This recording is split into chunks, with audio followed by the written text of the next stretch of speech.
भगवान कृष्ण कहते हैं कि रुद्रों में रुद्र मैं महादेव हूँ। बिल्कुल। तो जब गीता में वो कहते हैं कि मैं ही महादेव हूँ, तो उनकी कोई कथा सुना दीजिए, मजा आ जाए। भगवान शिव मतलब मुझे ऐसा लगता है ना कई बार कि ये एक जो आप देखेंगे ना, इनकी दुनिया में हर एक भगवान से छटा निराली है।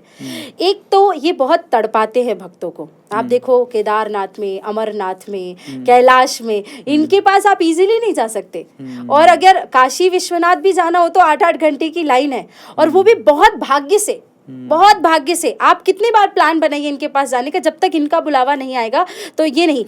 परंतु अगर किसी से रीझ गए तो छड़े रुष्टा छड़े तुष्टा, रुष्टा तुष्टा छड़े छड़े। मतलब इनके भोलेपन की एक सबसे अच्छी कथा मैं आपको बताती हूँ, मेरी तो फेवरेट कथा है वो। ऐसे तो बहुत सारी कथाएं हैं कि शिवरात्रि का दिन था और एक चोर जो था वो चोरी करने के लिए निकला। 3 दिन से उसके घर में चूल्हा नहीं जला था।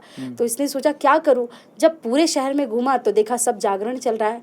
इसने सिर पिटा कि आज भी बच्चे भूखे रह जाएंगे, और जंगल के रास्ते होते हुए कि आज या तो मर ही जाता हूँ, क्या मुंह दिखाऊंगा बच्चों को। जंगल की ओर गया तो एक शिवालय उसको मिला।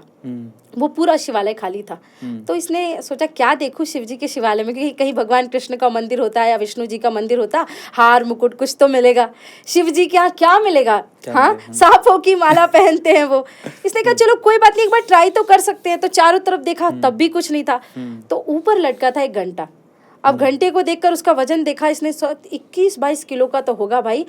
2-4-5 महीने का तो जुगाड़ हो जाएगा, बेच दूंगा इसको। तो उचक उचक के निकालने लगा, लेकिन जैसे ये उछला नहीं हो पा रहा था।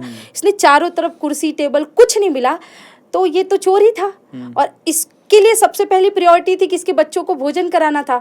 तो इतना मतलब पागल हो गया कि वो उसने शिवलिंग पे पाँव रखा और शिव जी के ऊपर चढ़ के ही घंटा निकालने लगा। इतने में कोई वहाँ से पुजारी जी जो थे पीछे सो रहे थे घर में, उनकी नींद वगैरह खुली, वो आए और इसको मारने लगे डंडों से। और उसी समय भगवान शिव प्रकट हो गए। पुजारी ने प्रणाम किया कि प्रभु क्या हुआ, इस चोर के लिए आप प्रकट हुए। बोले चोर, पहली बार ऐसा भक्त मिला कि लोग मुझे बेलपत्र चढ़ाते हैं, जल चढ़ाते हैं, धतूरा चढ़ाते हैं। पहला ऐसा भक्त मिला जिसने अपने आप को ही मुझे चढ़ा दिया। अरे वाह।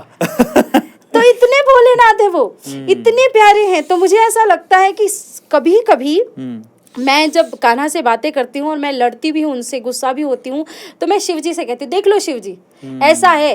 तो मुझे लगता है उस टाइम पे वो चीजें और ज्यादा जल्दी होती है। तो मेरी सिफारिश वाला जो जोन है वो शिव जी है। शिव जी अद्भुत है, इसलिए उनके लिए एक श्लोक आता है ना शिव जी के लिए कि अर्क द्रोण प्रभतिर कुसुमैर अर्चनम ते विधेयम। पहले ऐसे भगवान है कि जिस फूल को भगवान ने कह दिया कि अच्छा ये गुलाब है, ये मोगरा है, ये कमल है, ये सब ले रहे हैं ना, कौन सा फूल है जिसको कोई पसंद नहीं करता, बोले महाराज धतूरा, लोग बोलते जहर है, महाराज मंदार, ये सब मेरे पास ले आओ। जिसको दुनिया में कोई स्वीकार नहीं करता वो शिव जी, जिस सांपों को किसी ने स्वीकार नहीं किया वो शिव जी। तो शिव जी अद्भुत हैं, अद्भुत हैं, उनको जितना प्रणाम किया जाए कम है। पर एक चीज जो उन्होंने बोली ना, कई बार कमेंट सेक्शन में जब हम आजकल वीडियोस बना रहे हैं तो लोग पूछते हैं भगवान को पाने का तरीका क्या है। तो भगवान को पाने का तरीका बड़ा सरल है, और वो है सरलता। मन में जितनी, मन भी नहीं कहेंगे हम लोग, हृदय में जितनी सरलता होगी आप उतनी भगवान के करीब जाते जाएंगे कि भगवान आपके अंदर ही है। बिल्कुल बिल्कुल।